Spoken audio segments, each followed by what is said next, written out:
candy.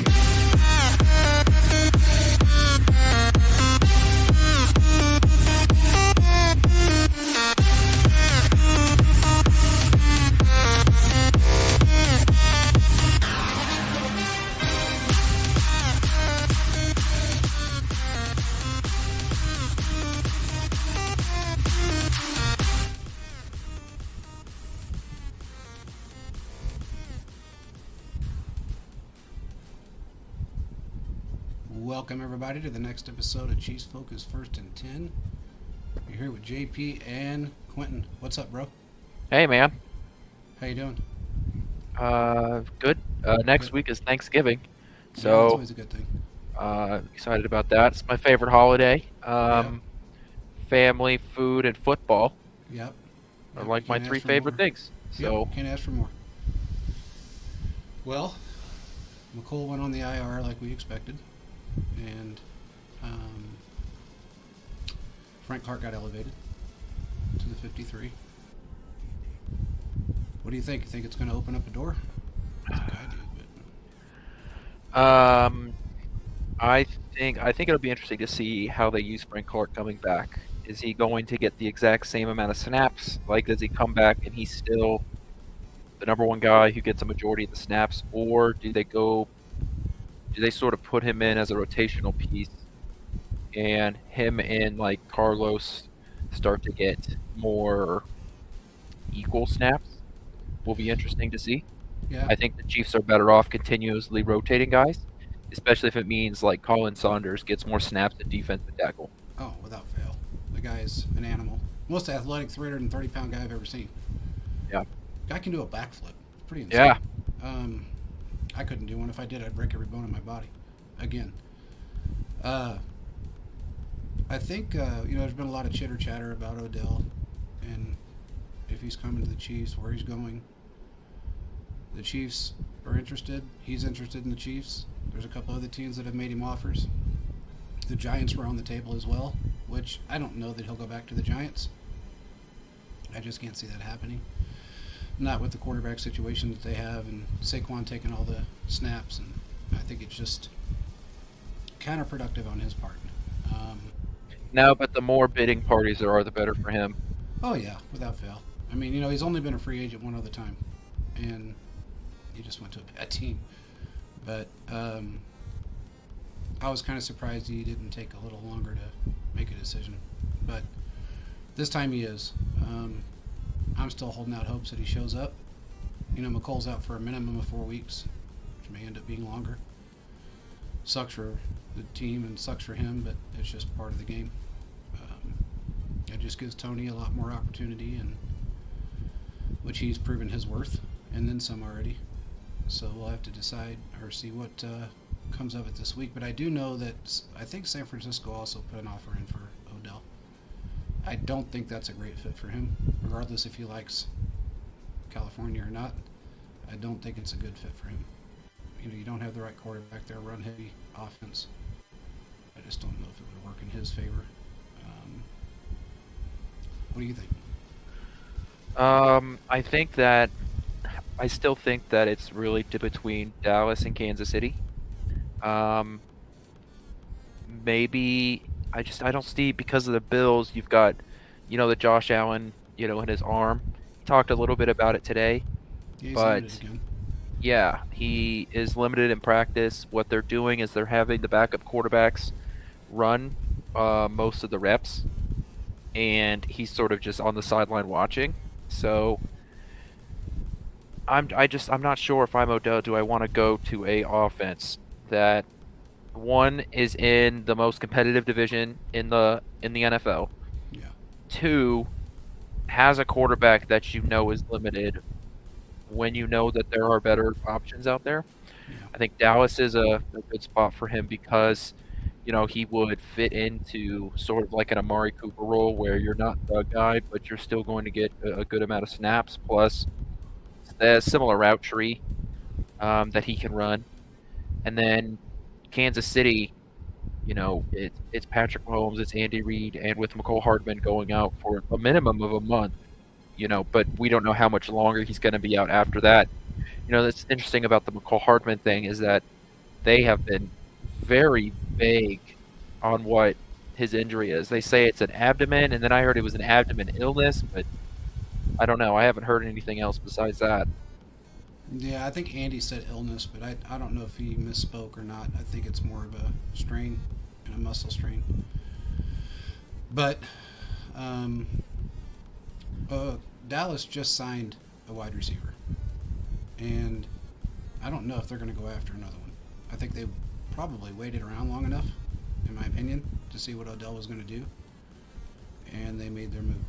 So, Well, you gotta remember that Jerry Jones is their GM, and he's willing to go and make a splash just to make a splash.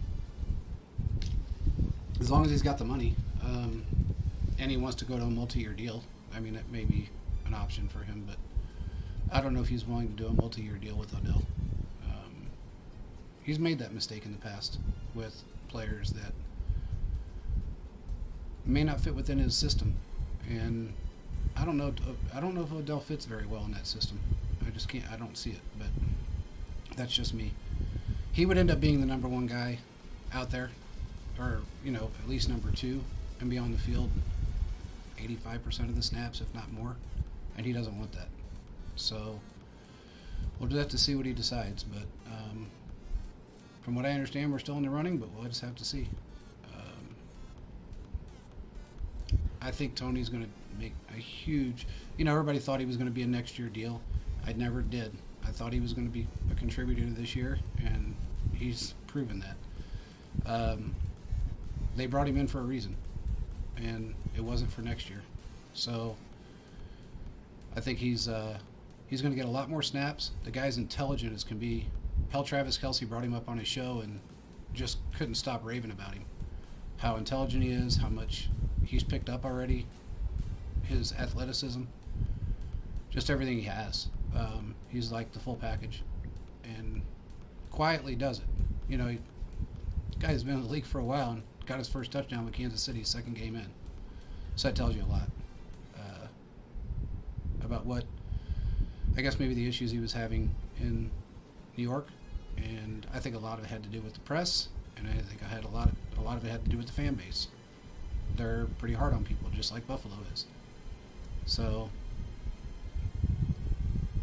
I don't know if Odell wants to go back to that misery. So maybe he will end up in Kansas City. We just don't know yet. But he's got to make a decision fairly quick if he wants to play this year, and he's ready. So well, at least he should be ready by the end of this week. He's supposed to be cleared. So we'll see. I think you're right, though. I think Frank needs to. He'll probably start, and then they'll rotate him. I know he's anxious to get out there after the interview that we had with him. He's ready to go, and he looks great. He looks fit. Definitely not overweight. Just looks like he's in really good condition. It's weird to see football players without pads on. Yeah, it is. It's funny because as many as I've met over the years, you think with pads looking like there's these monster guys, but they're really not. I mean they're built well and they're strong, but they're not as big as they look on with pads on. Of course, the only one that was Christian Okoye. I have to admit. I mean, the guy scared the hell out of me, and I was sitting on a bench. So he was just the Arnold Schwarzenegger of football. He was just shredded and built and big. I mean, everything about him was just. He was a massive specimen. So I don't know. When he had pads on, he looked 5 times the size he already was. Well, I think he used to wear the big pads too, like He did. like the old. I don't even think they're allowed in the league anymore, but the pads I'm talking about, the really buff ones, the ones that like linebackers used to wear. Yep. He when he got padded up, it was even with the practice pads, he was huge. But then you put, the game pads on, and it was like, wow, this guy's huge. Hell, his helmet's monstrous. I put it on, it wobbled on my head, so I've got it right behind me, and I don't know. I can just imagine what it was like to get hit by him. But moving forward, I think Frank's going to do well. I think the combination of him, Carlos, and if they leave Saunders on the field like they have been, which I think he's kind of proven that he should be, Yeah, I think the Chiefs have done a good job this year of proving that when a guy is proven that he's, you know, productive on the field, that he's the one that they're going to have on the field, Yeah, especially on the defense. I yeah, the We've had a problem in the past with the Chiefs sticking on with a guy for too long, and in terms of playing time, I think they've sort of reversed that this year. So I do expect Saunders to be starting next to Chris Jones this week because he played his way onto the field last week. There was an opportunity for him to get in there, and he did. yeah. He's done very well. Wiley is healthy, but I'm uh, I'm pretty skeptical about him starting. Um, I think I think Prince took that job. He kept Mahomes safe. The rest of the line looked really good with him in it, and that kind of goes to show you that one weak link. But um, he just did a phenomenal job, and I think uh, Nadi has a few more days left before he's to come off of the after his 21-day wait or whatever it is for the injury reserve, as long as he was on it. So I think we're going to see a different team moving forward. I think it's going to be a little bit more well-rounded, well-oiled, I should say. Putting the right guys in the right position. That's all it takes. It just takes time to figure it out, and that's what they've done. They've figured it out. Josh Allen. Well, let's talk about this really quick. The Bills got moved. We're going to play 2 weeks in Detroit. Yeah, they didn't want to Because play there's in 6 feet of snow. Yeah, I think the whole 48 inches of snow scared him a little bit, and I'm sure the plane flights and all of that stuff for other teams. I think that was more, when the NFL released their statement, they said it was about fan safety, and Yeah, I do believe that to a certain extent. I don't think I love watching snow games. I think they're really fun, but um, I think that's just so much snow. yeah, It's a yeah. crazy amount of It's snow. insane. I can't even imagine 6 feet of snow Well, they had because 5 feet 5 years ago, and this is supposed to be 4 feet, so it may be more, but they're saying the the minimum. storm is supposed to sit over them for 2.5 days Yeah, and and it's just it's it's dump just a snow. streak too. God, the storm is 8 states long, and it just like, rolls and rolls and rolls right over them. So I don't know. The one thing I can say is that there may be a few Buffalo fans in Detroit, but they're not going to have their fan base with them. That's for sure. Because nobody's. Especially, I mean, people aren't going to want to get out, which is yeah, they're not totally going to try to fine. do that. You be safe out there. I'm sure milk and bread is out of the grocery stores at the moment. Guarantee it. Those store shelves are probably empty right now. I mean, they're going to be shut down for a little bit with that kind of action going on.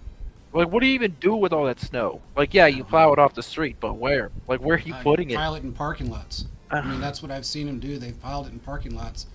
I remember one year in Kansas City, it snowed a tremendous amount, and car dealership in Liberty piled it up really high.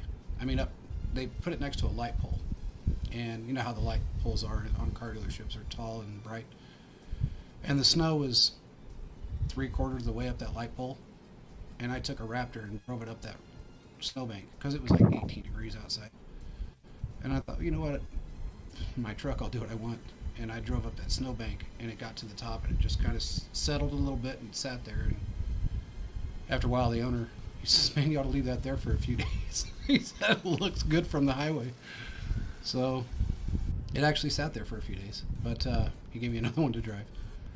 But yeah, it's that's what they do with it. They just pile it off. I mean, there's really not a whole lot you can do. You can't melt it. So especially when it's that cold. So you pile it off in parking lots and load it in the back of dump trucks and take it to empty fields and dump it. And you keep going. That's all you can really do. So that's going to be a rough one out there for a while. New York's going to get hammered. That whole East Coast side is going to get pretty obliviated. So, but I guess it depends on what happens with Allen and if he decides to play, or if they decide to play him, which I'm sure they will. It seems like they really don't have much, or he does. Maybe it's him. I don't know. It doesn't seem like they have a whole lot of interest in his future if they're going to continue to play him with a bad elbow. So pretty obvious now that's going on 3 weeks of that problem, and it needs to be addressed. But I know he thinks this is his year, and he's third in his division right now. The Bills are third in their division, I should say.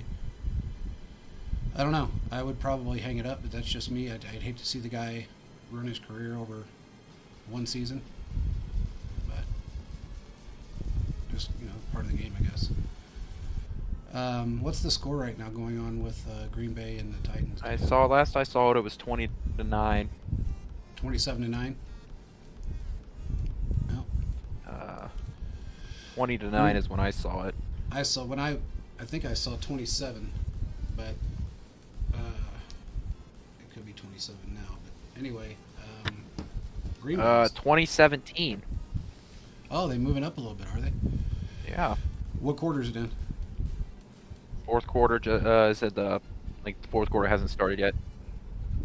Well, I mean, they got time to come back. So we'll see what happens. Green Bay's really struggling right now, so I wonder what Rodgers is going to do next year. No line, no wide receivers. I don't know. It's going to be a rough ride for him. But he's getting paid, so I guess that's the good thing for him. What else do we got to talk about, man? I have a question for you, and I'm just interested to hear what your answer is. We're more than halfway through the year. We know what teams are and what teams aren't. Which team do you think is a bigger disappointment, the Raiders or the Broncos? Well, I would say the Broncos, just simply because I didn't think the Raiders were going to do anything anyway. I picked them to be dead last, and they are. I think, given the fact that Russell Wilson, was supposed to be the savior, and came in and just, laid an egg. I don't know. I think they're the bigger disappointment. What about you? Even though I picked the Broncos to finish last in the division, I still think that the Broncos are the biggest disappointment because I didn't think that the Raiders were going to be 2-7 because I figured they would win some more of those close games because of having Devontae Adams. You got to remember the Raiders. They've blown 3 17-point leads this year, right? Like they've been the Raiders' record. They're better than what their record says. The Broncos are not. So, yeah. The Broncos' defense has come out and played really well, especially at times. They've been one of the best or the best in the NFL.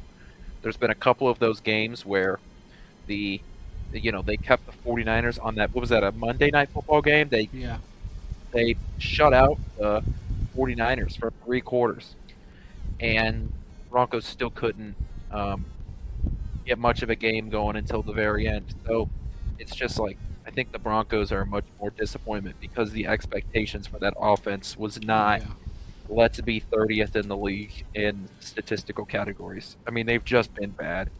Yeah. But but both of those teams have been pretty big disappointments. Oh, I agree. I mean, Mark Davis's comment about backing McDaniels right now, I mean, that's just blowing smoke. He's just, defending his own decision on head coaches. But I think if I were one of those two teams, I'm probably going to go towards I would say one of the 3 teams in the AFC West right now. If I were to pick a head coach and I had my mind set on somebody right now, because I know I'm going to launch this coach at the end of the year, because Staley's probably not going to be there. I don't think Nathaniel Hackett's going to be there. Well, I'm almost positive he won't be there. And McDaniels will probably stay. I think Davis is going to eat what he can eat because he doesn't want to be wrong. But I would be looking at Eric Bieniemy. I mean, where else could you find a head coach that knows the Chiefs better? Now, regardless if he can coach these guys up or not and get them into form, at least he knows the Chiefs' tendencies. He knows what they're going to do. He knows their offensive lineups, and he can relay that to a defensive coordinator. That's just my opinion, but and I haven't been a big proponent of EB just simply because of the things that have happened over the course of 2.5 years, but I think if I was one of those two teams out of the three, I would be grabbing him right now. Especially the Chargers, I think, would be a good place for him to go because of Yeah. the young quarterback situation, Yep. you know? And Yep. you think you could at least take some of the things that you've learned about Patrick Mahomes or by being around Andy Reid and Mahomes, and you can take some of that and give it to Herbert. So Agreed. I think a lot of these teams are going to be trying to get Sean Payton, and I hope Sean Payton doesn't end up in the AFC West. Oh God, But no. um, yeah, I do think Eric Bieniemy going to the Chargers specifically, I could definitely see that, and I could definitely see that being a benefit to them because of, Justin Herbert. Is this his last year on the rookie contract? He's going to Uh, get paid in the offseason, right? is this his last year? I thought he had one more. Well, but I don't think you this know is how his the fourth contracts season. work, where they extend them before they're completely over. Yeah, so he's got. I think this is his third season, so So he'll get a he'll get extended by next year. fat I mean, at paycheck in some the point. Yeah. offseason. So the Yeah. benefit of having a young quarterback is kind of gone now. Yeah. So Yeah, they kind of wasted his career. which means that big surprise. I almost said San Diego. The Chargers wasted a quality quarterback. Yeah, they did. I But, mean, yeah, I think that there's a real chance that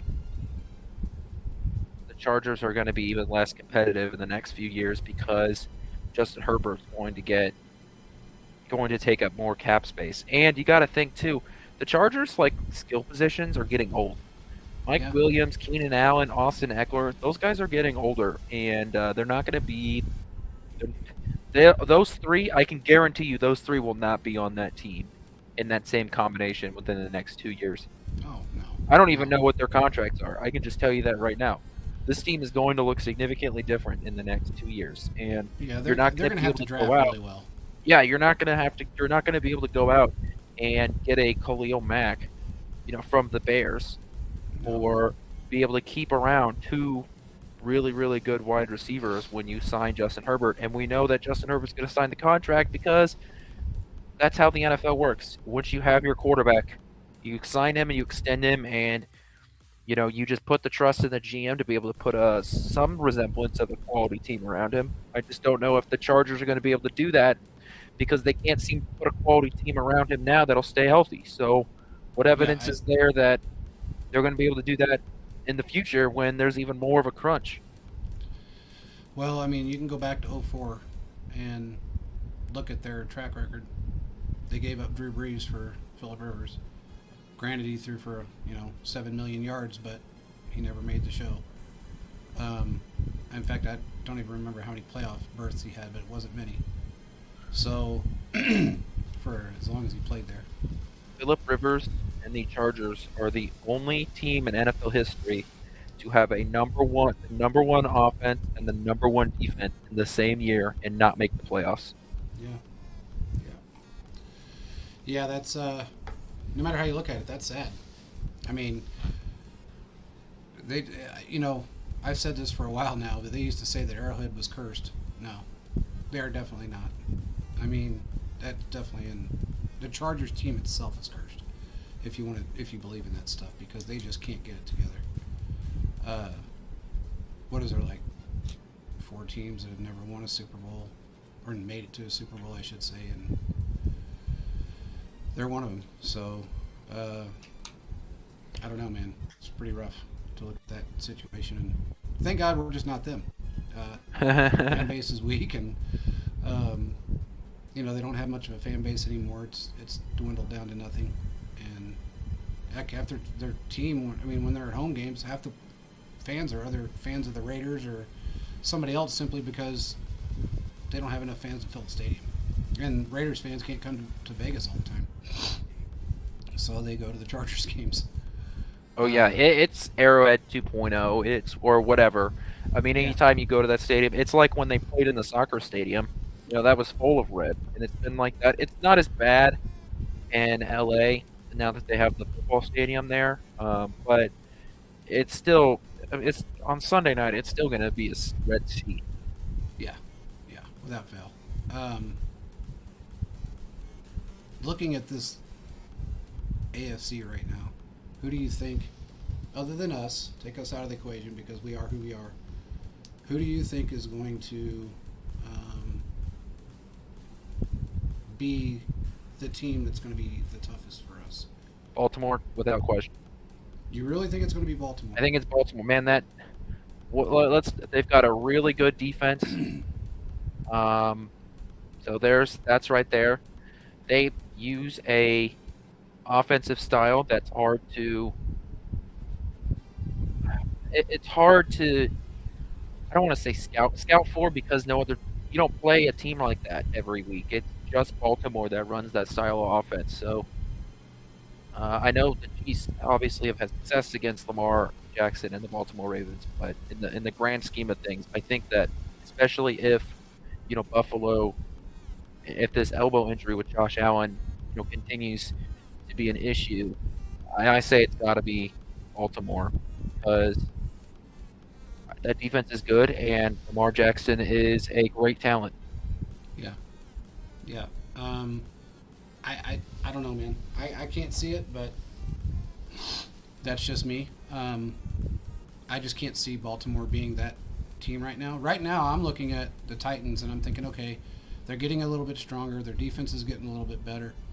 What are they going to be like come playoff time? Uh, it makes me a little nervous.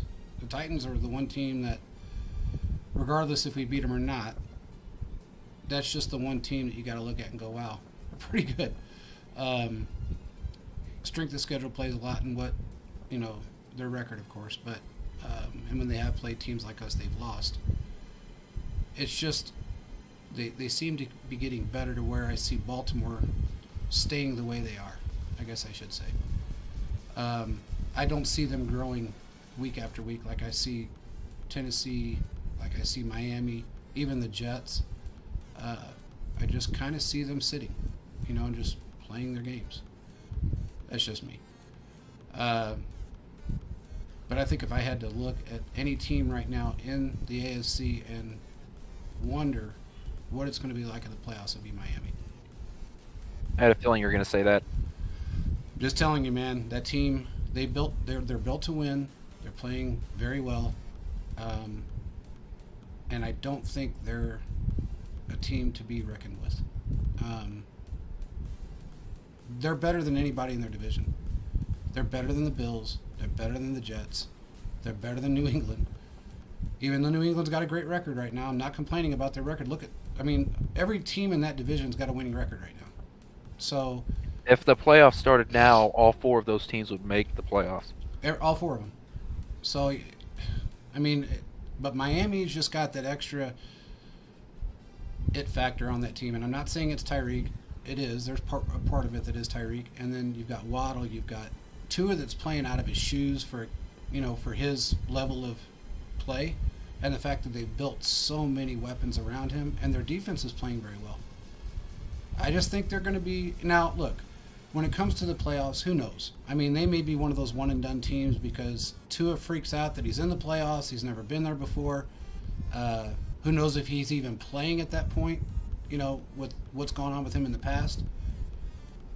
But if it ended today, I would say Miami's probably one of the tougher teams in the AFC, if not the toughest team to beat, besides us. I think there's a real point there. Miami does have a lot of talent on the offense, and you're right. It's more than just Hill. It's Gesicki and Waddle. That defense doesn't scare me at all. They don't really have a super pass rusher. They've got guys. They've got Emmanuel Ogba. They've got quality defensive linemen, but I feel like in order for them to get pressure, they have to send more than four. And you know what happens when you do that. And so if I'm facing if I'm facing a team where it's going to come down to who do you trust more in the starting quarterbacks, it's Patrick Mahomes over everybody. It's over everybody. So that's why I'm not as worried about the Dolphins, just because they are not as well-rounded of a team. Yeah.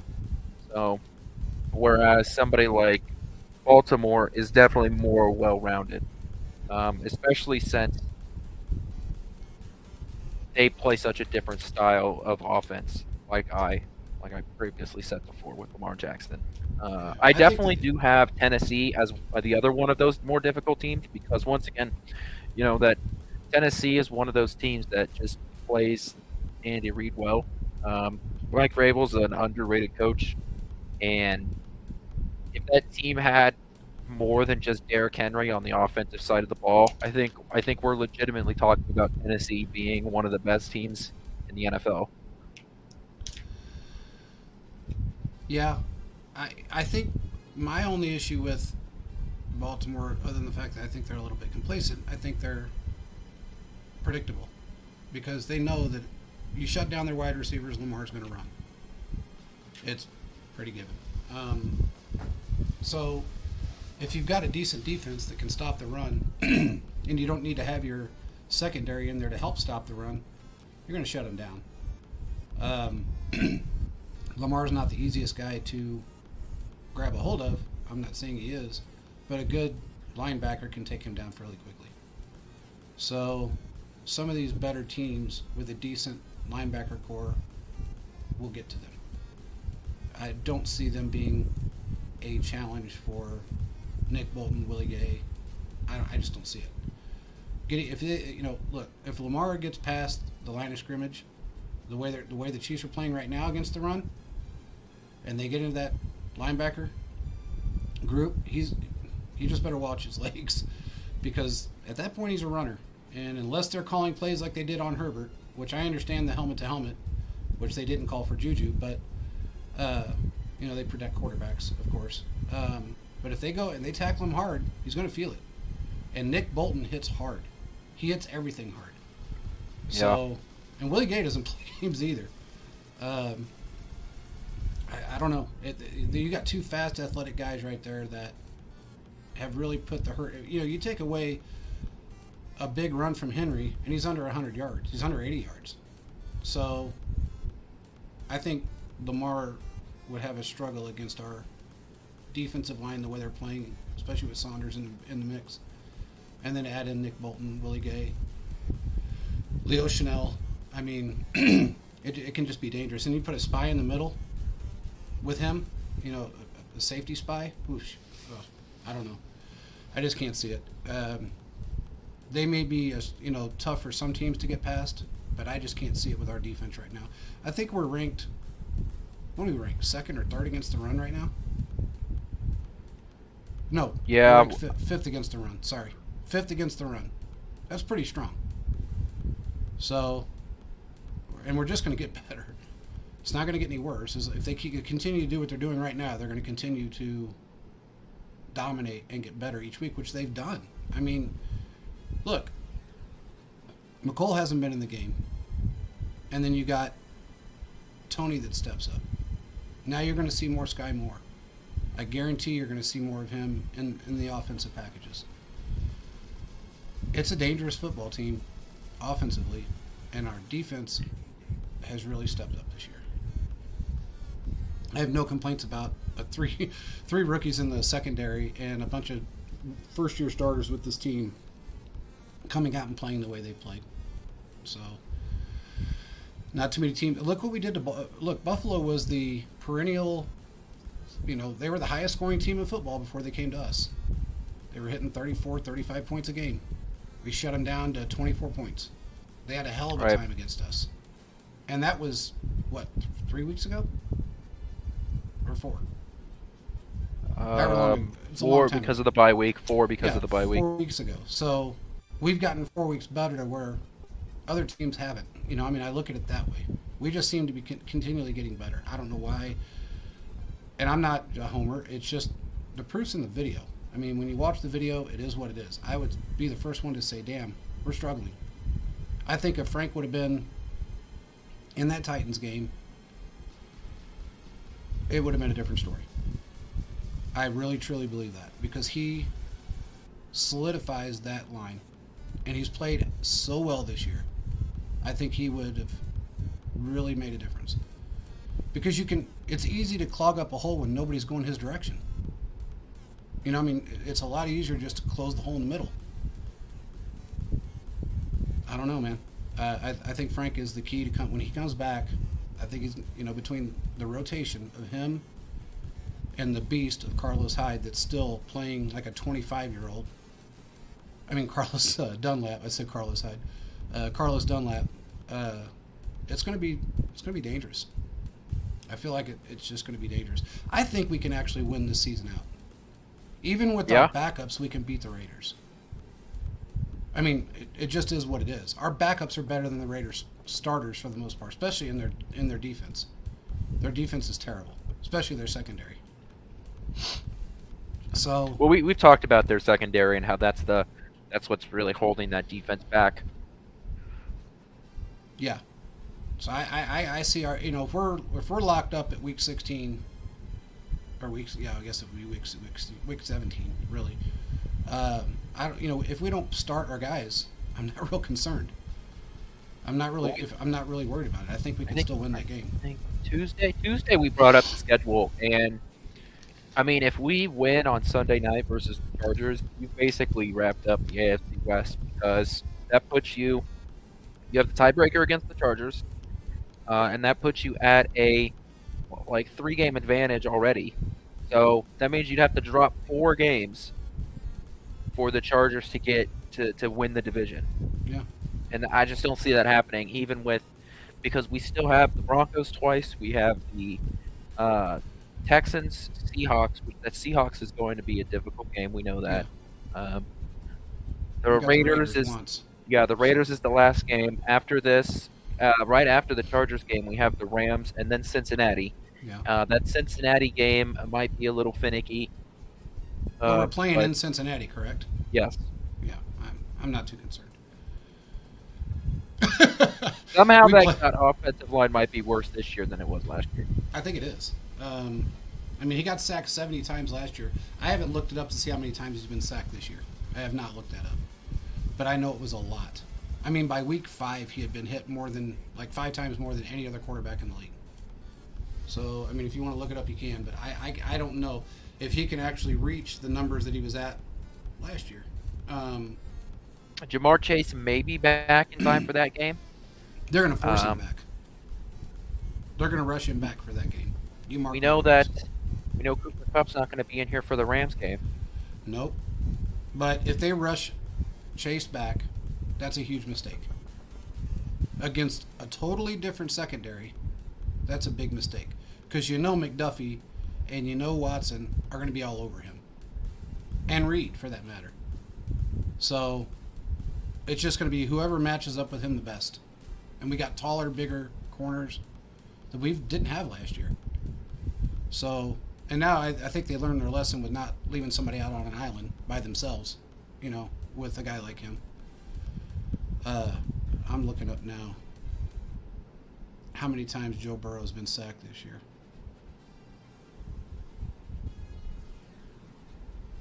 I don't know, 30? 30 times. No shit? That's exactly 30? It says exactly 30. So, 30 times in 8 games. So if you add another 9 games on there, he could almost break his record for sacks. Or at least tie it. If they continue. I mean, he's going to be right around there. Yeah, he's going to be in that 60 range. At least 60 sacks. And you can't win like that. You just can't. And when the way Chris Jones is playing this year, it's totally different than it was last year. Chris Jones is is leading the team in sacks again, so we no longer have that where we have a corner leading the team in sacks. Nope. Like we did early in the year, which was just a weird. It was just weird to see. Yeah, that was just them getting used to everything and putting the guys in the right spot. Last year it was Pressure Nation. We got a lot of pressure. We got really minimal sacks. I think we had 28 sacks on the year last year. And right now we have 27. Yeah, we're at 27 right now. So, with 8 games left? So yeah, I mean, I see us breaking probably that 40 mark, or real close to 40 sacks for the year, which would be phenomenal for us. because the last 4 years we haven't been near that. Other than, you know, I don't think 1 year in the last since Mahomes has been there, we haven't had a sack nation. I mean, maybe 18, It but went at maybe 18 because I think that was the year Chris Jones had like 15 and a half. yeah, that So when no, you yeah, have one guy is getting that a third 18? of those, Yeah, it might have been 18. you're able to do that. You're able to like because that team was also able to get quite a bit of turnovers. Yeah, yeah. Uh, here's another. I have two more stats that I want to run by you, and I want your sort of thoughts on it. Okay. The Chiefs out are under or negative in turnover differential. Um, no, there have been two teams in the last 15 years that have won the Super Bowl with the negative turnover differential. One was the '07 Giants, the one with the helmet catch, that. Yeah, And then there was that, and then it was one of the Peyton Manning Bronco. It was the Peyton Manning Broncos that did it. yeah, and I think I was in So what 14 or 15. 15, 15, right? because it's Yeah, the same year the Royals won the World Series. that's right. Um, so just what are your thoughts on the Chiefs having a negative turnover differential and the lack of Super Bowl winning teams that have that stat? Well, I think given the fact that it's one stat compared to all the other stats that the Chiefs are excelling in, and we're just now halfway through the season, really. I'm not too concerned because they can turn that around. They've been turning around everything. They've been progressing every week, week after week. So that's something that they're working towards, and they'll get there. That's just my opinion. I'm really even if they stayed somewhat stagnant, I wouldn't be too concerned with it. Just simply because if we're not allowing touchdowns and we're not allowing points on the board, if we can keep every team to 17 points, 20 points, I'm not really too concerned with the turnover part of it. What about you? That's something you always want to see turnovers because they're one of the most exciting plays um, in football. I just don't see this defense really getting a lot like manufacturing more turnovers. I think having McDuffie back will help Oh yeah, because I assume he's going to snag some. I assume a quarterback is going to throw the ball at his tight coverage, and he's going to be able to post up and get a couple by the end of the year. Um, but I'm not concerned with the Mahomes interceptions or the Chiefs' offensive side of the ball and their turnovers. I just of course, yeah, you always want to get more turnovers. I agree. I think McDuffie is going to make. He's going to surprise. You know what? I'm going to make a little prediction here.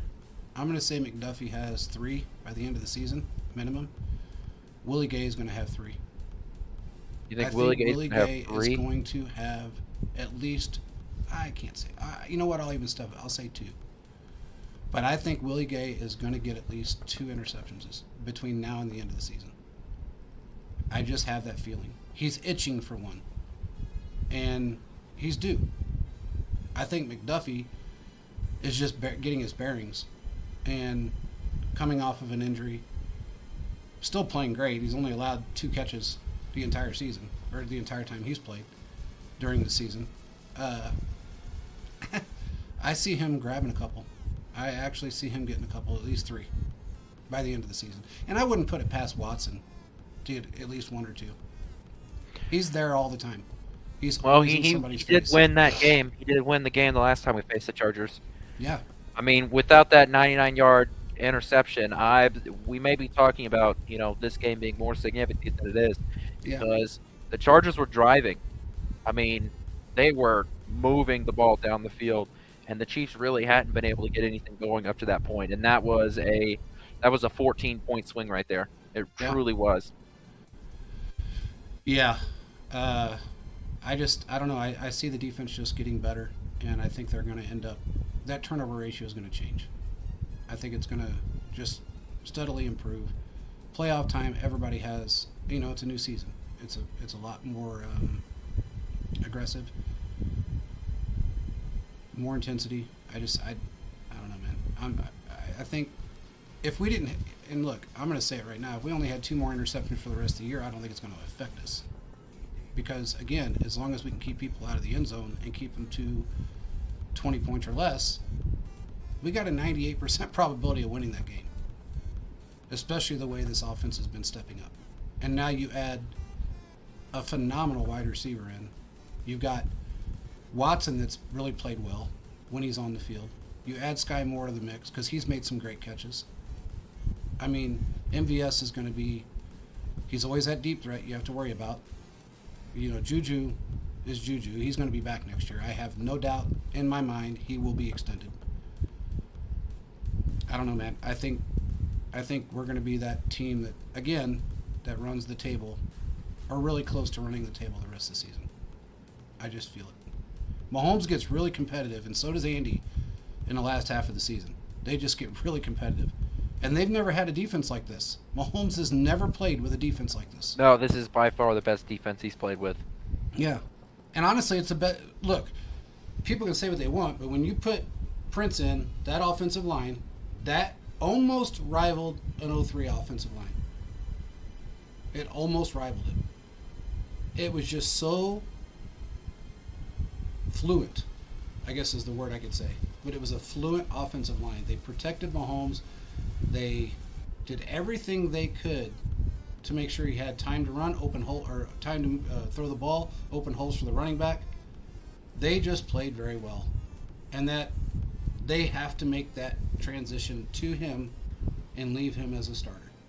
If they don't, and they see, if they bring Wiley in and they see him stumbling, they have to pull him out. They don't have a choice. Because, honestly, he is that weak link.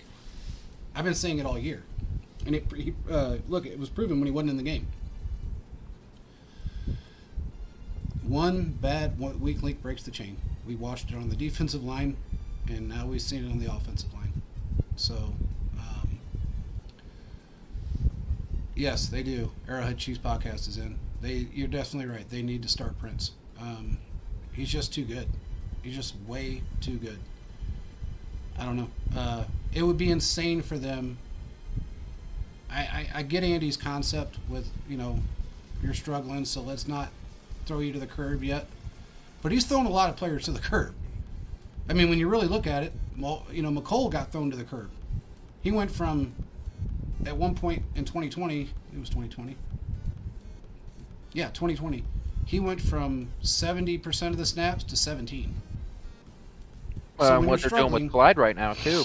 Exactly. Where Clyde got more carries last week than, Pacheco got more carries last week than Clyde has gotten in like a year and a half. Yeah.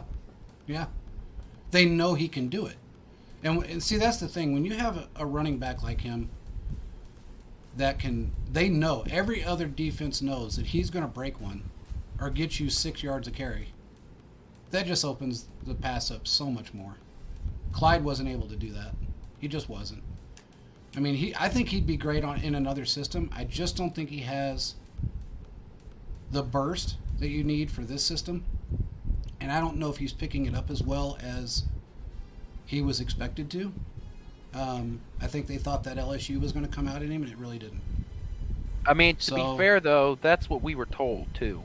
Yeah. That's what the hype was. That's what Patrick Mahomes was saying. That's what I thought, yeah. Bieniemy and Andy Reid, everybody, Beach, they were all talking about his ability. The reason they got him was his ability to catch the ball out of the backfield, and they never seemed to develop that. No. He just didn't develop it. They tried. They were never really. He was never really talked about as a good running back. When he was brought in here, he was talked about how good he's going to be in the pass game, and they never really seemed to use him in that manner. And whether that's, I don't know who's to blame on that. I don't know if that's a Reed, an offense issue. Is it a Clyde issue? I don't know. But the fact is that I think it's fair to call Clyde a bust. I think at the beginning, they probably thought, okay, everybody's going to assume that Clyde's coming out of the backfield, so let's let him run the ball and see what he can do. And then we got this new offensive line last year that was doing so well. okay, let's let him run the ball. They don't expect, and they did throw a couple to him. And look, there was a couple times he made some good catches, but it was wide open. It wasn't like he had to fight for him. You're talking about a totally different football team in LSU and a different speed than you had in the NFL, and he's not adapted, in my opinion, to the NFL in our offense. I'm not saying you can't do it in another one because I think he's a good running back, and I like the guy. I just don't think he adapts with our style of play. And when you got a guy like Pacheco that comes out of the draft that automatically makes catches in the open field, fights for every single thing, the guy just pounds the ground. I mean, it's amazing to watch him run because his feet. Man, when the guy's laying on his back, his feet are still going like a puppy having a dream. His feet are, his feet are still going, and he doesn't want to quit. We don't see that in Clyde. When he gets hit, he goes down. It's over. Some of that may be attributed to the fact that he's been injured.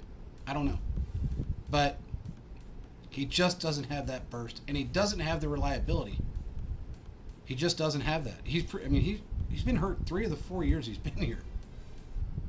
So I don't know what more you can say, but I'm sorry, you just didn't work out. Hopefully you make it on another team. If you want to go to anybody outside the AFC West, we're more than glad to trade you there, unless it's Miami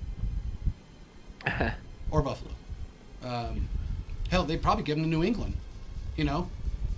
but I just can't see him. I think he'd fit well in Cleveland. I could see Cleveland taking him. I can too. Yeah. If they have issues with Clyde, so they want to bring him in, I could see that happening. Of an all-time great LSU team. I think you're exactly right. I think you're it's true. Right. If I do think that if you look at that LSU team, they were talking about that team being literally the best college football offense of all time, and some of the statistics back that up. There's a reason why that team, won the championship that year, and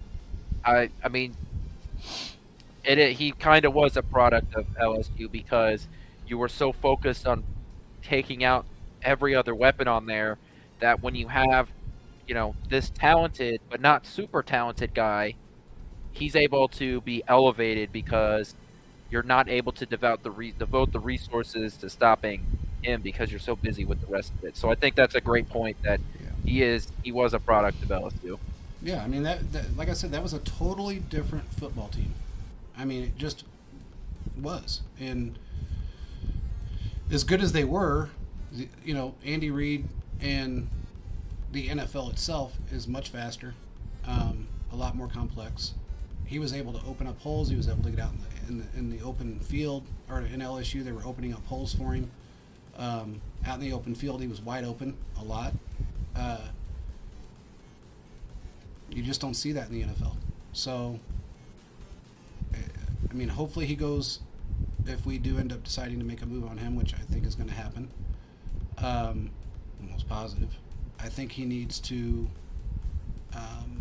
go to a team that really needs somebody like a Cleveland, or even New England. I think they could benefit from him. That he's able to be utilized more. That's a little slower paced, a lot less difficult. I don't know what other way of putting it, to make it easier on him. Because I don't think he's a bad running back. I just don't think he fits within our scheme. No. So, and look, Pacheco does. It's that simple. He fits in this scheme. You give him, if he takes a tenth of a second and watches the hole develop, he will be an animal, an absolute animal. I understand where he's coming from right now. He just wants to plow people over, and he has the strength and the ability to do it, but he still has to give that offensive line that tenth of a second more to open the hole and let him bust through it. I'm not asking him to be a Le'Veon Bell. Nobody wants to be that. You stand in the backfield for 5 seconds and put your hand on an offensive lineman and just follow.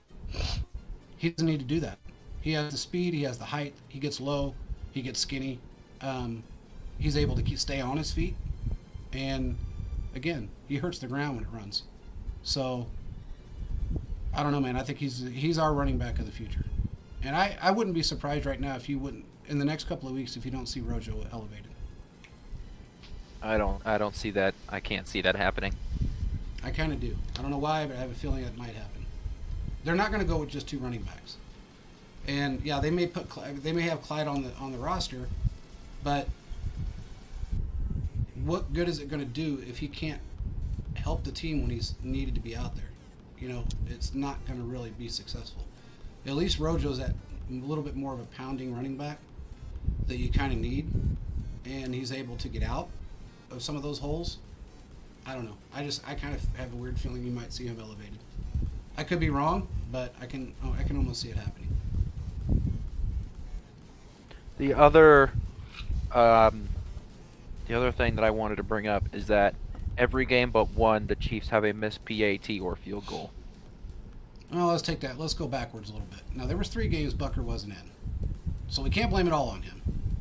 I'm not blaming it on anybody. I'm just saying that the Chiefs, the Chiefs have had a kicking problem and this entire year except one game. Yeah, I get it. And again, I don't believe Bucker's 100% right now. He went through this phase once before. It was 2 years ago where he missed like 6 PATs, and he wasn't injured. So the fact that he was out 3 games, you had Amendola that couldn't kick somebody in the ass if they were standing directly in front of him, and then another guy that steps in. Was his name Wright? Matt Wright, I believe. Matt Wright, yeah, something like that. He did an okay job. I mean, he held it down, but I think he ended up on somebody else's practice squad. Well, with the kick he had here, he should have. He had a think he ended 59-yarder. Yeah, So- I think he ended up on another team. So did Amendola. Yeah, Amendola was but then picked he up. immediately got cut. Yeah. He got picked up by the Cardinals. He missed a game-winning field goal for them, and then he got cut. Yeah, he'll never. I don't think he'll play again. I mean, he's just not very good. And I don't normally say that about an NFL player, but he's just not very good. I think that was the game when the Cardinals had the Eagles on the ropes, and they had a chance to end their undefeated season, their winning streak much earlier in the year. And it wasn't a short field goal. It was probably close to a 50-yard field goal, and he just totally shanked it. Yeah. I mean, it wasn't even close. Well, let's segue into something really quick. So we got 1 game left before Deshaun Watson shows back up as the starter. How do you think he's going to play, and what do you think he's going to do to elevate that team from where they're at right now to where they need to be this year? I mean, this year is going to be difficult for him to do much of anything. I mean, he went out, and it's still going to be very difficult for him because they've dug themselves in such a hole. But not as bad as the Raiders, but yeah, whatever. What do you think? What do you think he's going to do? Well, the Browns I think they're 3-6 right now, or 3-7. No, they've had their 3-7. bye week, so they're 3-6. Yeah. So they're not playing well. I think that that offense will probably look better, but I don't know if it accumulates to more wins because that Browns defense is not great. They have similar of an issue with the Raiders, where their defensive line is with like Myles Garrett is competent, but that defensive backfield is just not very good. Yeah. So if you're getting in a shootout match with Deshaun Watson and another quarterback, you're not guaranteed to come away with the win there. I think it'll probably take him a month to really come back into form. So really, and I believe I said this early before the season started, that this was a wash for the Browns this year. We were lucky because you're not getting your quarterback. Because by the time you're a month into his season, the season's almost over, and even if they win even if they only lose 2 of those games, you're now at 8 losses. You're not getting into the playoffs at 9-7. No. Not in the AFC. No. I agree with Arrowhead Chiefs podcast. I think he's going to take. It's going to take him 3 or 4 games to get into his stride. And you as well. I don't know that he. Look, and I don't know what kind of a connection he has with any of the wide receivers there, which is probably not much given the fact that he's not playing. He hasn't practiced at all until this week, and so he doesn't have any connection with anybody. So it's going to take him some time to build that connection with those guys. I don't think he's just going to go out and just start firing at people and everything's going to be, roses and sunshine. I don't think it's going to happen. Especially since the last time he played, he had DeAndre Hopkins. He had a guy that he could just throw the ball up to. Yeah, I agree. He doesn't have that quality. I mean, Amari Cooper is a good wide receiver, but they don't have a dominant guy to where it's when there's an oh shit moment. Yeah. There's not an oh shit wide receiver. Exactly. That's Is Jarvis Landry that's still going to be there? difficult. Yeah. Okay. I think so. I couldn't remember. I don't think they're gonna.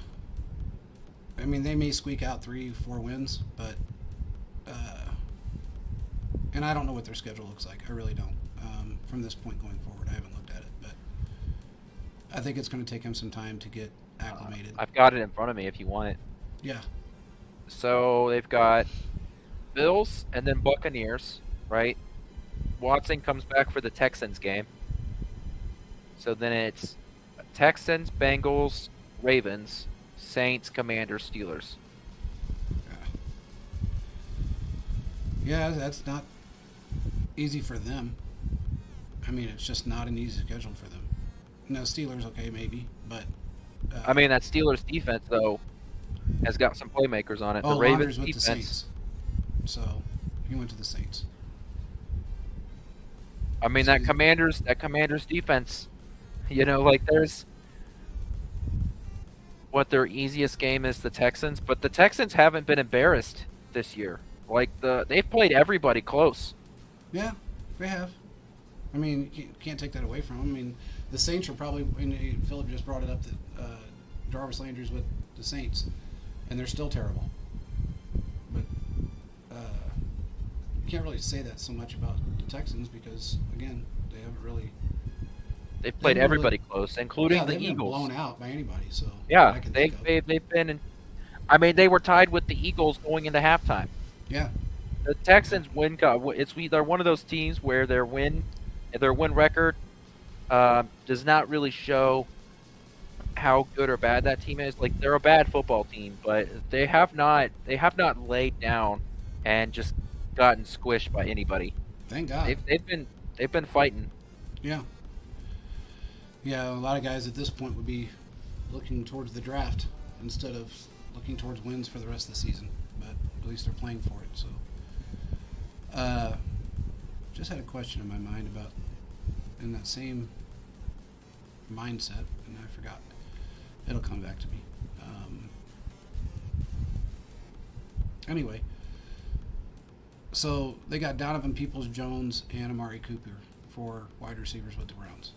Yeah, that's fine. They have a fine receiving core, but they don't have it's third and 7, it's 4th and 7, we're down by a touchdown. I need to get this drive going. Let me just throw it up to this guy because most of the time he's going to come through for me. Yeah. They don't have that guy. No, especially with a quarterback that hasn't played with them.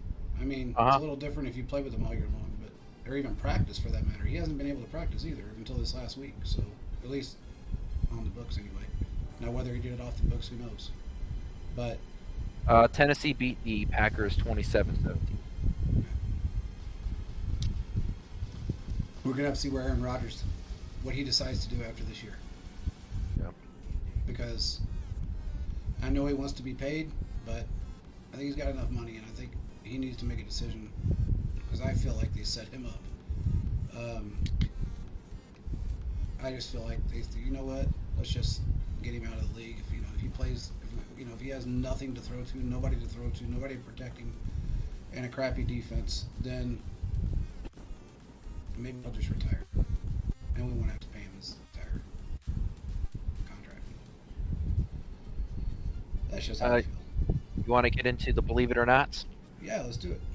Okay. Well, there's only us two, so I'm gonna need the chat to really get involved here. Yeah, you guys The get first involved. one, the believe it or not here, is about the wide receiver course. So we know that Hardman has been put on the injured reserve, and my guess is that Juju is not going to play on Sunday night. So we're really going to have to depend on the rest of the receiving core. So believe it or not, Tony Watson, MVS, and Sky Moore all have 50 receiving yards. All have 50? 50, yeah, 50. I'm gonna have to say no on that one. Not all of them. What about you? Oh, there was no reasoning. There's no further explanation. Well, I just can't see because he spreads the ball out so much. I can see if you throw Kelsey in the mix. No, I just don't see it happening. I just don't. He spreads the ball out too much, and if you don't have your perennial or your number one wide receiver out there, which is Juju, and then you don't have Mecole out there, which whether he's catching him or not, at least he's running interference, and he does put a little bit of interference in defenses. I just don't see it happening, but I could be wrong. I could see Kelsey getting 100 yards. When I was putting this together, I think Tony Watson and MVS can get there. My biggest hesitation was Sky Moore because he seems to have been redshirted essentially. Like the guy just has not been involved into the offense. If Juju doesn't play, which I don't expect him to play, and I don't think the Chiefs should be expecting him to play, I think that with the ball being passed around as much as Mahomes has done it, I think that this can happen. I think that the wide receivers can all get a little bit to try and build up to replace some of the missing yards from both Hardman and Juju. The second one, I've got Pacheco goes for over 100 rushing yards. So we saw last. Hold on. Phillips got in here really quick. No, MBS doesn't get over 50, but he scores a touchdown. Mahomes throws for 220 to 260 and 3 touchdowns. Tony, MBS, and Kelsey each score. Pacheco has his first 100-yard rushing game. That might be it. Yeah, and Noah Gray might get some touches, and we might see a little bit more of Jody. So they're going to have to, if Juju doesn't play. I can't imagine. Nobody in Kansas City should be expecting Juju to play. Well, no, but again, if he clears protocol and he's 100% okay, they may play him. So we don't know. I mean, from everything I've heard, he was fine after by the third quarter, he was fine. And he didn't even have a headache. So, I don't know, man. I mean, if he's 100%, and he's pretty protective, so he probably. I know. He may not play, but if he's ready to go, they may have him suit up. You just don't know. So my next one was, believe it or not, Pacheco goes for over 100 rushing yards. What are your thoughts on that? I think he does. Yeah? Yeah, I think he gets it in this game. I think he breaks a couple of decent ones, and the guy already averages 6 yards a carry. So he breaks a couple big ones. He could easily get 100 yards, and I see him getting a touchdown too. So yeah, I think the Chargers defense is not good.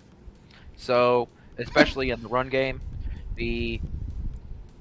their defensive line is all sorts of banged up, much like the rest of their team. So I mean, if Pacheco gets the same 15-ish carries like he did last week, I mean, he had 16 carries and 87 yards. So we're asking for the same level of production, just one more big medium-ish run. That's all we're asking for, and I think that's totally reasonable. Yeah, and look, he's right. I mean, Arrowhead Chiefs podcast said it's The Chargers run defense is It's terrible. terrible. It is bad. It's not good. I mean, it's worse than the team we played last week. So They have Khalil Mack is a really good run defender, and that's about it. Everybody else you could possibly name on that defense is injured. yeah, and Khalil's not 100%. He's just out there playing. So he's already been injured. He just came back because they were struggling so bad. And Staley doesn't give a shit about anybody, as far as I'm concerned. Look, if you can walk, you might as well be playing. That's just how he looks at it. I mean, Herbert's struggling because his ribs are still hurt. He winces every time he throws the ball. Go back and watch some of his film. Even last week, he was wincing. So, I don't know. I think Staley's done this year, but I agree. Their run defense is horrid. Moving on, what's your next Final one. I went back and I looked at the last time we faced the Chargers for this one. So the Chiefs have been a successful sack team over the last couple of weeks. We've gotten we got 5 sacks last week, and I believe we had 5 sacks against the 49ers and a couple against the Titans. The last time we faced the Chargers, the only guy to get a sack was Chris Jones, and he had 2 on the day. Yep. So, do the Chiefs sack Herbert 3 or more times? I believe they do. I absolutely believe they do. You bring Clark back in the mix. Now you mix him up with, and you got Saunders that wasn't in the game prior, and then you mix him up with Carlos. I definitely see them getting at least a minimum of 3 on him. I think so. I think the Chiefs' defense, our pass rush is going to be so much better in this game, and I think there's a couple of reasons. One, exactly what you said and what we talked about earlier in the show, is that the rotation of this defensive line, it just seems like it's going to get better because you depend on you're not depending on one guy anymore. Everybody has been able to get a piece of the pie. I think the other thing is that this rushing defense is going to help lock down Austin Eckler. So there's not a huge threat there. On top of that, Keenan Allen and Mike Williams both may not play. Yeah. And if they do, they're going to be playing injured. It's that simple. Which means they're not going to be open that often, and you're going to have to hold the ball a little longer. Yeah. All of those things add up to being able to get pressure on the quarterback. Add on to the fact that Steve Spagnuolo loves the corners and the safety blitzes, so I think it's totally reasonable to think that the Sack Nation continues to stroll for the next week. Arrowhead Chiefs podcast is killing me right now. He says, I think they do. The Chiefs offense, or the Chargers offensive line is terrible. Man, they're just in horrible shape. They really are. The whole team is injured. I'm telling you. They really are. They are the injured reserve Hall of Fame. They are. I mean, that's terrible. I mean, when you got more guys on injured reserve than you got on the field, that's rough. Might as well just forfeit and hang it up for the season, I guess. But and Herbert's not your biggest, like J.C. Jackson was your biggest acquisition in the off season. You gave him his huge contract, and I think he's played a total of 1 game for you this year because he had 2 different injuries. Yeah. Your number 1 and number 2 wide receiver, I think, have been on the field for 1 game together. Keenan Allen and Mike Williams, I think, have played 1 game together this year. Yeah. Either for the rest of the year, at least one of them has been hurt.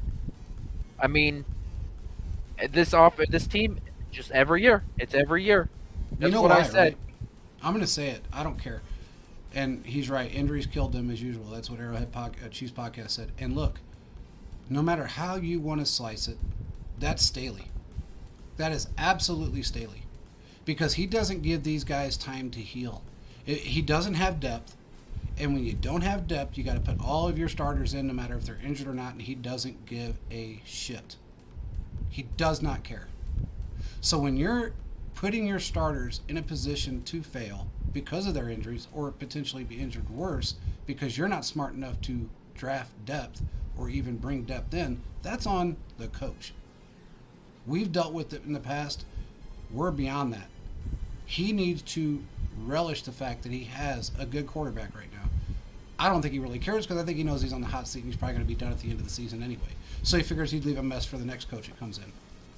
But because he seems like that type of guy to me. If you don't give a shit about your franchise quarterback, then you don't care about anybody or anybody else. You don't care about the team. It's that simple. I think it's his fault. I mean, it's absolutely his fault. Well, and this I'm has not going been to a put the blame problem. on anybody else. This has been the problem for the Chargers my entire life. I don't know. I don't know if it's something with their medical staff, with their. You can't say it's their facility because they've moved facilities since then. It's their organization. I don't know what it is, but even going back to the Phillip Rivers days, the Chargers just always seemed to be a team that had multiple star players or multiple significant injuries. And while it's the NFL and everybody deals with injuries, I just think that the Chargers always seem to be on the top end of having guys out. Well, think about it though.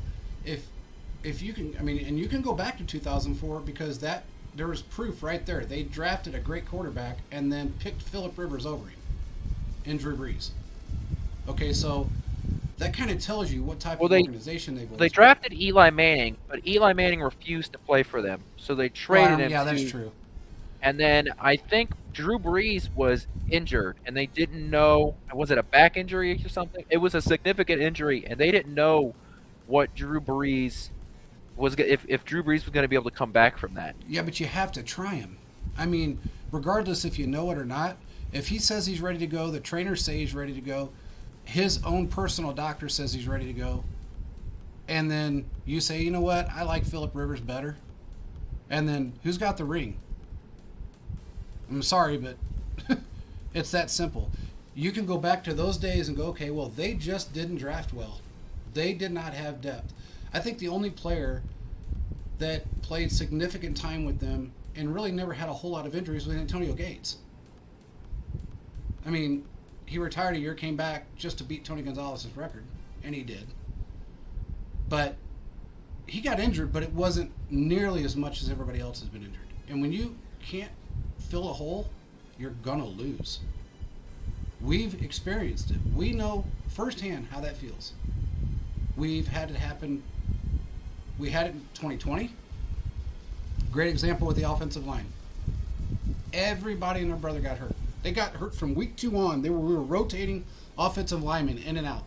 And when we finally just squashed every single offensive lineman that we had, yeah, he's right, it was a shoulder injury.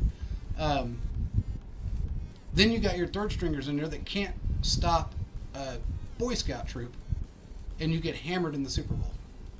Your last guy went out in the AFC Championship game, which was playing injured, by the way. We learned from that mistake. Now, Brett, I'd say he probably went a little overboard on the offensive line at one point. You know, he brought in a lot of guys to make sure we had up there to keep Pat protected. But in the same aspect, that's not a bad thing to a degree. Yeah, I don't know. When you have a $500 million asset, you got to do what you can to protect it. Well, you know, a lot of these quarterbacks anymore are getting paid a lot of money, and if you're going to call him a franchise quarterback, you better damn well protect him. It's that simple. And if you're too stupid to draft somebody, or you don't know how to do it, then get somebody else that can. Because it's obvious they don't know what they're doing. Yeah, here's the way I look at it, is a quarterback can elevate a wide receiver and a running back. A quarterback can't elevate an offensive line. Well, yeah, to most quarterbacks. I think Mahomes does. I think Mahomes even the injured guys wanted to play hard for him when they were injured. But he's a 1 in a billion shot to get somebody that can elevate. The guy can elevate a water boy to go out there and play. He's just got that ability in him. He makes everybody better. You can't say that about every single other quarterback in the league. In fact, I don't know if you can say it about any other quarterback in the league that can make an entire team better in one season, in a half a season. And Mahomes did that with the team we have right now, as a matter of fact. I mean, if you think about it, how many quarterbacks out there right now that can have a completely different offense, completely different, and still be the leading scoring offense in the league? I don't see anybody that can do it. I just don't. And you look at Cincinnati, yeah, they're winning some games, but their schedule's a little weak. And they still have they don't care enough about their quarterback to keep him protected, and he's had a horrible knee injury. So if you don't know how to do it, get people that do. I mean, that's how you keep your team in a winning at a winning standard, at a Super Bowl standard. I think the other thing is, and maybe might be a conversation I have on my podcast, or we can have this open discussion in the off season, because I think there's a lot of depth there. But I think the thing too is that there are less quality offensive linemen coming out of college, and I think it's because college offenses are becoming becoming different than NFL offenses, and so there are not as many day one ready offensive linemen in the NFL. Now, the talent is still there. It just takes a while for them to get better. Plus, you have more athletic defensive tackles and defensive linemen coming out. So I think that it's becoming more difficult to build that, that stud offensive line where all of your guys are great because of some of those factors. That's Well, at that least could what be part I'm. of it, and also could be part of the fact that they don't have the coaching staff to be able to make them great quick. We do, and I think that's a big part of it right there. Is that, yeah, you may have a guy in the draft that was phenomenal in college, but he comes into the NFL and he's not that great. Nobody goes, oh well, he sucks. Doesn't matter. I mean, nobody thinks about the coaching staff that's trying to teach him the NFL, or the quarterback that he has that's helping him out, or the head coach that's helping him out, offensive coordinator, whoever you want to call it. A lot of times, these players come into the NFL and they get into really bad organizations and they fail because of that. It just is what it is. We got a 6-rounder sitting there that's one of the best in the league. A 6-rounder. All because of a stupid blood clot 3 years ago that nobody had a problem with but every other team besides the Chiefs. No college team said anything about it. He didn't have a problem with it. His doctor didn't have a problem with it. But they brought him in, and look how he's turned out. They don't look at those late rounders a lot of times. Most teams don't. And they don't see the talent in them the way Veach and Andy see the talent, and they know what they can. I'll say it again. Last time I'm going to say it. Teams don't draft for their system. They draft to keep people out of other systems, hoping that they will fit within their system. That's the biggest mistake NFL GMs, head coaches, and scouts do. Scouts may find the right players for them. That doesn't mean the GM or the head coach is listening. Holy shit, the Chiefs might end up with this guy? No, we're drafting him. Oh my God, the Bills might end up with this guy? No, we're drafting him. We don't want him on that team. You have to draft with what you see and what's going to fit within your system the best, and who you can mold to fit within your system. And that's the one thing that we have now that we've never had in the past, is a GM and a head coach that can do that. And Joe Cullen has turned out to be a god for a defensive line coach. I'm telling you, that guy does not get it. We have not talked about him enough. No. I mean, I think a lot of it just has to do strictly with the teams that they go to. Especially when you're a high draft pick, you're a first round, high second, you're always going to go to those teams that just don't have what it takes. Dysfunctional franchises do dysfunctional things. Correct. And I think the NFL needs to, I mean, I know it's probably never going to change, but I don't see why, I don't feel it's fair to, like a Trevor Lawrence for that matter, it's not fair to him that he comes out of the draft in the position that he was in and gets stuck with a guy that couldn't even look at the camera when they asked him if he was ready to quit or not. And then was gone at the end of the season. He sucked. Urban Meyer was horrid. I'm sorry, but he did not make it in the NFL. And he ruined really a year of Lawrence's, took a year of his career away, but didn't teach him anything. Now at least he's learning some things. He may not be learning everything all at once, but he's learning some things. He's got to get rid of the bad habits that he had prior, and he's got to learn to play the game in the NFL speed, the NFL style. So it frustrates me that quarterbacks, I always said that first-round quarterbacks, if you look at them, most of them have failed. And it's because they go to the worst franchises. Not all the time, but most of the time. They already have a chip on their shoulder because they're either a Heisman runner-up or they're a first or second round pick, so they got a chip on their shoulder. They're arrogant. A Baker Mayfield, a Johnny Manziel, a Ryan Leaf. I can go on, but then you add that with a bad franchise and bad coaching, it just makes it worse on those players. And look where, I mean, honestly, I still don't see Baker Mayfield starting anywhere next year. I don't see it. I think he's going to be a backup. For somebody, he's going to be a backup. I just have that feeling. I see so much of Josh Rosen, the Josh Rosen effect, where he floats 3 or 4 teams and ends up on a practice squad. And he was a guy that was supposed to be projected to be one of the best in the league. Look at Drew Lock. Another one. Bad coaching, bad development. Where's he at? A backup. So, I don't know, man. It sucks. Yeah, he's right. It was a dumpster fire. Hey, I ain't never seen a head coach before grinding on a woman in a bar before. Urban Meyer introduced that to my life. I didn't want it, but he did. Now, I seen something similar once before. I'm not going to mention who. I'm not going to mention when. But I was there. But story for another day. I just think that he just wasn't ready for the NFL. He never will be. Look at what is he, like 65? I don't know. I think that because he had all this success at college, and I don't think you should ever take a guy out of college and make him your head coach, because it happens. It's so different. Because you in college, the best college coaches are at these like Power 5 schools that get the best athletes available at the collegiate level, and when you get to the NFL, that talent advantage is no longer there. Exactly.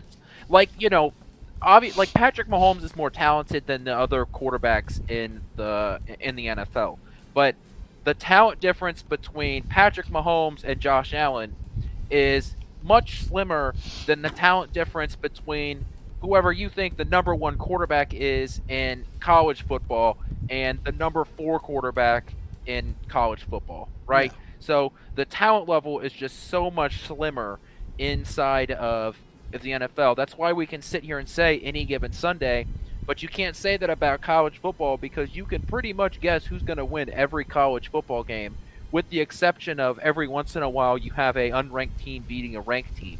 But college football is pretty predictable. That's why, for the next decade, you could guess what 3 of the playoff football teams are going to be like at the college level. There's always going to be one surprise team, but you can't do that in the NFL. You can't just say that, this team is going to be the best team every year. You can't do it. The talent pool is so different. And not to mention the fact that every team, especially your Power 5 schools, well, no, I can't even say that. Your Sun Belt division has got 1 or 2 great players on every team. So you can go to Big Ten, whatever you want to go to. You're going to have those guys that are just going to automatically transition. Usually they're defensive players that'll automatically transition to the NFL, kind of like a Nick Bolton. But you don't see it so often with quarterbacks. And that's just simply because the game is so vastly different. Now, the one thing college is doing, most colleges, is that they are gearing guys up to this new style of offense, the air attack offense. Whether it's offensive line, running backs out of the backfield catching the ball, or quarterbacks learning to throw the ball downfield 60% of the time, if not more. That's what they're kind of trying to do to get these guys ready for the NFL. But it's still not NFL speed, and you're still going up against guys that have been in the league for 2, 3, 4, 5, 6 years that have learned how to just stomp rookies. I'll look at like Malik Willis. I loved him coming out of the draft. I still love him as a quarterback. I think he's got a lot of talent. I think he's going to succeed. If he gets the right coaching and they allow him to play his game, he's going to elevate faster than anybody will assume. I said the same thing about Justin Fields.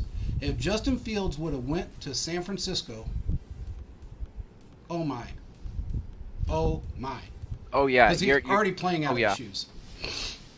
So, and Arrowhead Chiefs podcast said he thought Josh Rosen was going to be a baller. He actually could have been. I'm not going to say that. I honestly I agree with you, but I still think he could have been. I think he was just given. Look, man, look where he played. Look who he had for a coach. Look at what he had for wide receivers and offensive line at that time. Nothing. I mean, they expected him to come in and pull a Patrick Mahomes. Only Mahomes can pull a Patrick Mahomes.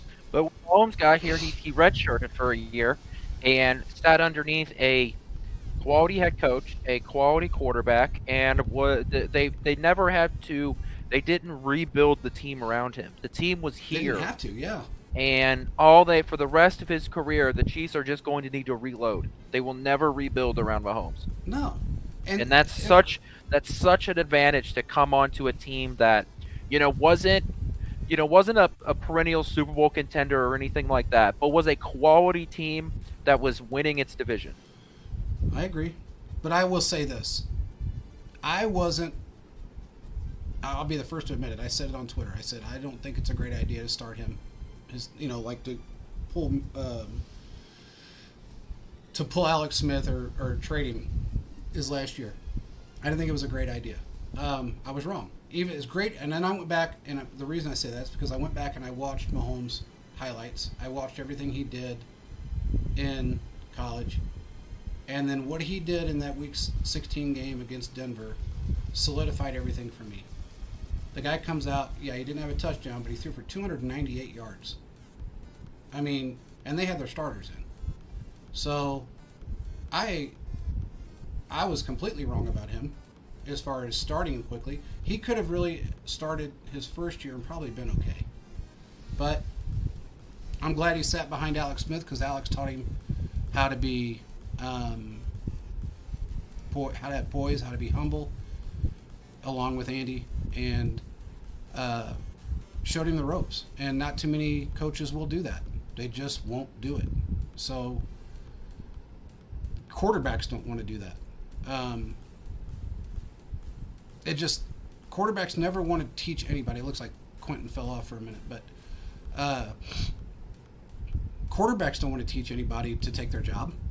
I mean, it's been that way forever. What do you got, Philip? You said bold prediction. Trent McDuffie holds his own against Allen, and Williams allows only 4 catches, gets targeted 7 times, but allows 36 yards and picks off Herbert. Yeah, I see that.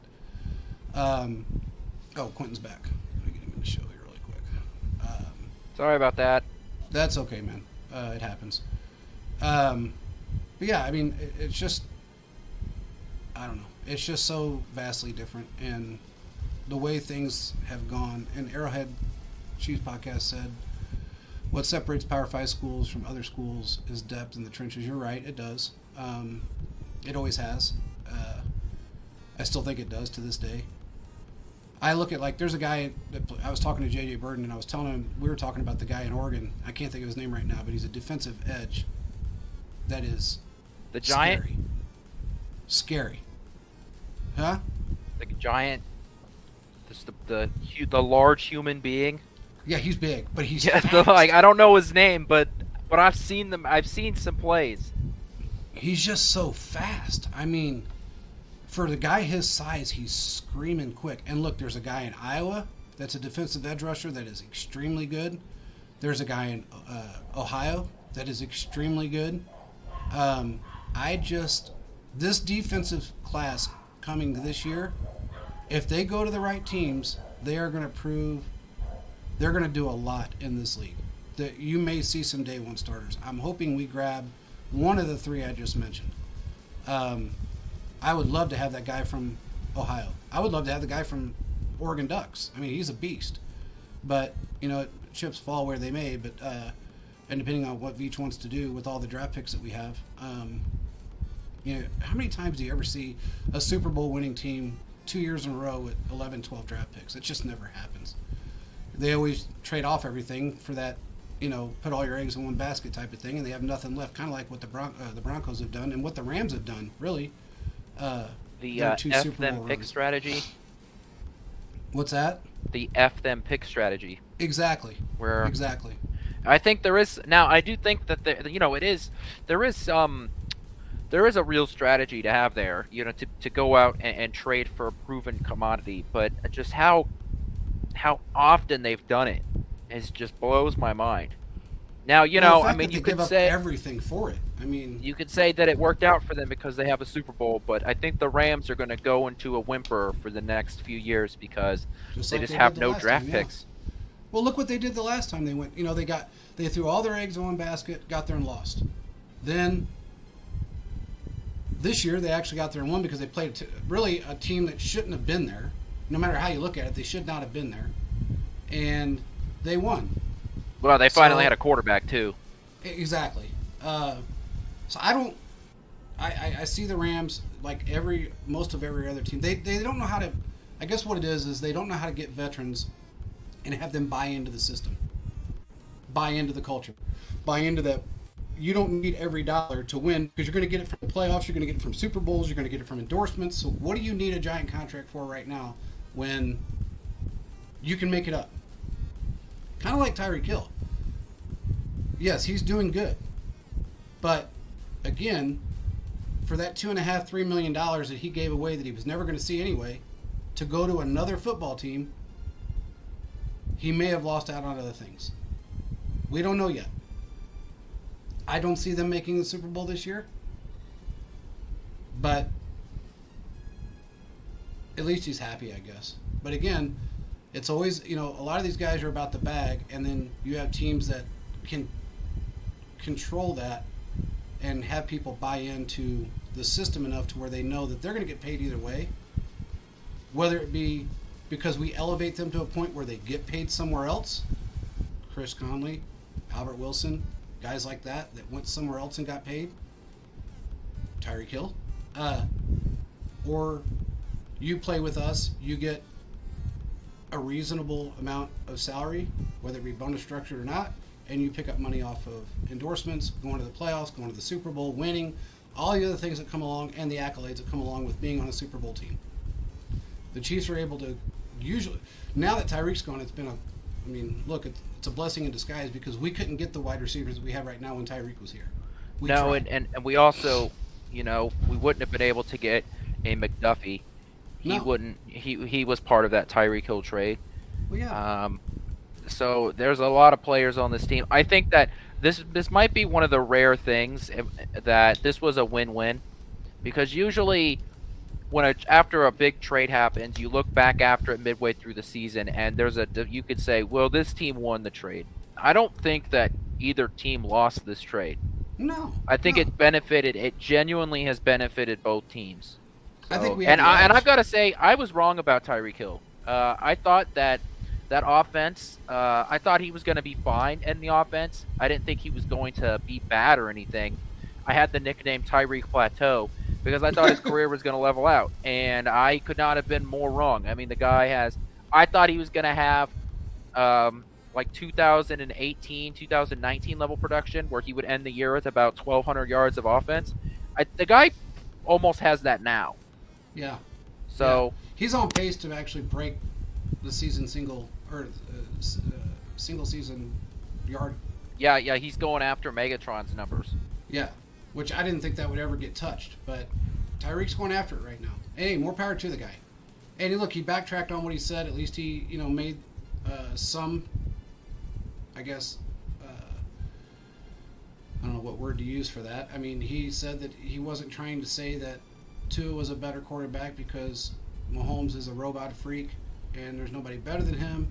He was just saying his accuracy was better, which we know that's not true either, especially when he's under pressure. But you know what? Look, you got to talk your quarterback up. Sammy Watkins did it about Aaron Rodgers, and where's he at right now? 3-1 team. If he was that accurate and that good, he would be able to build up the team that he has, even with as young as they are, and he would still have a better record than he has right now. He would get those guys involved and get them pumped up. He just doesn't have that in him anymore. I don't think he really cares. He plays like he just don't care. And I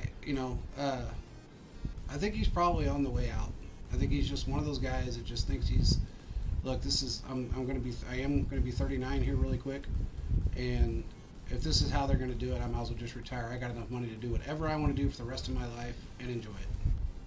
So I think he's just kind of done with the whole situation.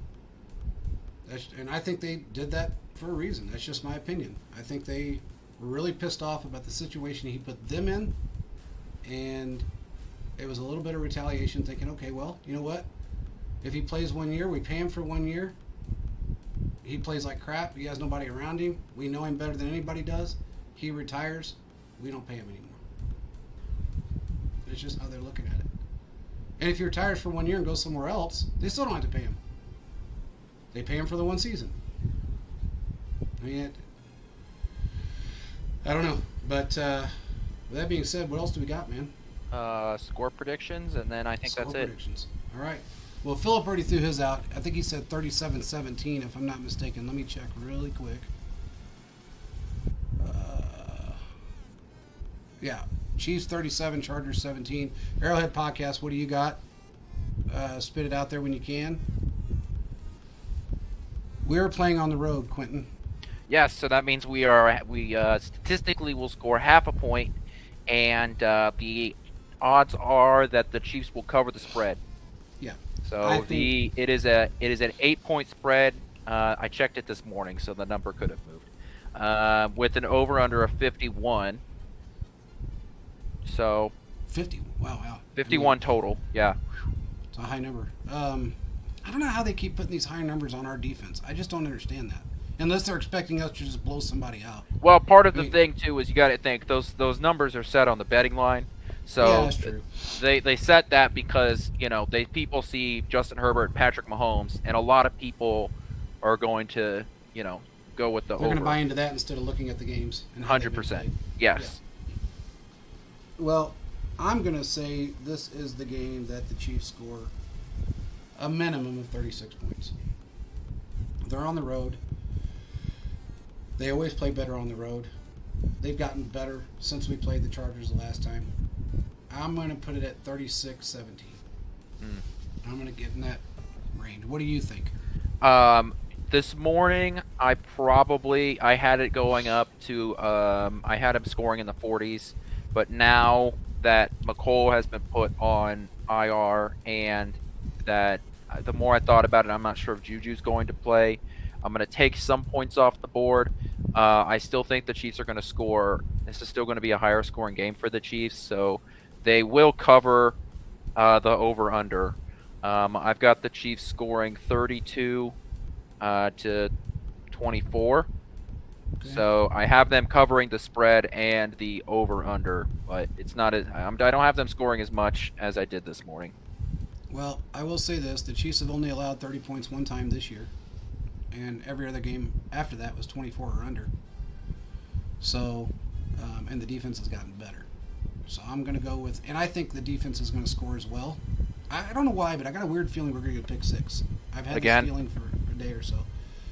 So if the defense scores for us, or even if they pick some balls off and put us. So what was your score again? I said 36-17, but it could be higher.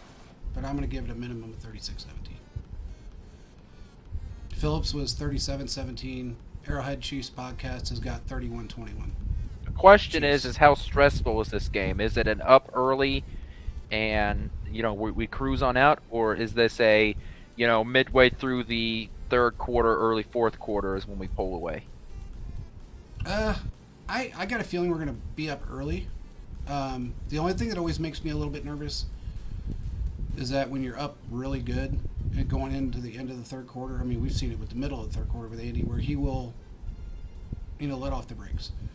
I'm hoping that he doesn't do that, and I'm hoping they don't go into this prevent shit and allow Herbert to throw down the field on us. I hope they keep the run down to a minimum, towards the end of the game. But I can easily see us leading by 17 at halftime, maybe even more. But we just have to keep the pedal down until the clock strikes zero. That's just something that we have to learn to do and continue to do. I'm not saying we need to pull a Sean Payton and put 51 points on a team that can barely score 7, and that's on a good day. But I'm saying we need to keep the pedal down, and if we got an opportunity to score, score. It's that simple. Score. If you're up by 23, 24, 20, 27 points at the beginning of the fourth quarter, okay, then you can maybe want to consider slowing down, or not slowing down, but maybe putting a couple backups in. But I would not take anybody out until mid fourth quarter. And Andy has done that in the past to where he's pulled out people in mid third quarter. I don't like that. If we're up 41-3, okay, do what you want. But we're not going to be, I don't think we're going to be up that high. I could be completely wrong, but I don't see us leading by that much by the fourth quarter. I think the Chargers will score 17 points. I think the Chiefs are going to hold them to under. I'm just going to say this. I think they're going to hold them to under 20, and the defense has a lot to prove right now, and with McDuffie back, it's just that much better. And with Saunders in the game, it's even that much better. If Andy pulls out the good play sheet, then we'll cruise. But if he pulls out the C+, it's going to be stressful. You're right about that. I mean, Andy does have a way of playing that vanilla offense because he doesn't want to show all of his cards during the regular season. He knows which teams he needs to pull out some plays, especially if guys are injured, that may be a contributing factor. I will say there's a division opponent, so I do think I don't think like Andy Reid holds back on division opponents. No, he doesn't. So well, he did that against the Raiders, but that was a different time. So I don't think that's an issue with like at least on the offensive side of the ball, the holding back. The defensive side of the ball, if we're up by a significant margin, Spagnuolo's not going to pull out some of the tricks that he hasn't pulled out before because, you are limited more that way. I agree. We'll just have to see how it plays out, but I think it's going to be a fun game. I think all the people that thought, we heard it again at the beginning of this year, the Chargers are going to win the division. We've heard that every year for, 10 years now, if not longer. We heard that since Dan Fouts was the quarterback of the Chargers. Yeah. So, and there's been times that they've won the division. I'm not going to say they didn't. When we really were horrible in that 2-14 season, they won the division. But that was a dark time. It was a dark time. That time's over with, and we don't have to worry about it anymore. So, I mean, look. Right now, there's only two teams in the AFC West that can probably make the playoff, or will make. The Chiefs are going to make it. I don't know about. I would say maybe the Chargers will make it to a degree. It depends on how much longer they have to deal with these injuries. But we'll just have to see how it lands. Right now, it looks like we're running away. I mean, look, we're leading the AFC. Totally leading the AFC. And are we 2.5 games above Buffalo now? 2 games. 2 games. Yeah. It's not a half because they have the tiebreaker. Correct. So it's 2 games. I mean, I don't know. They don't even have a home game this week or next week. So, and they got. No, they're playing in Detroit twice. Yeah, because of the weather. So, I didn't think Buffalo was going to win the AFC from the start of the season. I figured they were going to be a 2 seed or a 3 seed. Yeah, right now they're the 6th seed. So yeah, right now they're the 6th seed. I did not expect Miami to be this good, though. I'll be honest with you. I did not expect that. I figured they were going to be okay. I figured they'd win 7-8 games. I did not expect them to be as good as they are. It just is what it is. I thought the Jets were going to be a little bit better. Actually, to be honest with you, I actually thought New England was going to be better than they are this year, all the way around. I figured they were, snow is the reason why they're moving 4 or 5 feet. I honestly thought New England, even though they do have a winning record and they're playing okay, I thought they would be better than they are going into the second season in this position. But they're just not. So I don't know where they're going to end up, and you never know. They may pull something out of their butt and smack everybody in that offense. I don't know how it's going to happen. I can't see it right now, but only time will tell. With that being said, hey, really quick, tomorrow morning we have the Chiefs Fan of the Year on, by the way. And I wanted to let everybody know she's going to be um, on a live show with us at, let's see, I guess that would be, let me see what time that'll be. Because we're in different time zones. So I believe it's going to be... Subtract 2 hours from where you are. Yeah, it's going to be 11:30 Central Time. So everybody tune in for that. Her name is Dr. Amy Patel. She was the Chiefs Fan of the Year. So make sure you tune in. 11:30 tomorrow.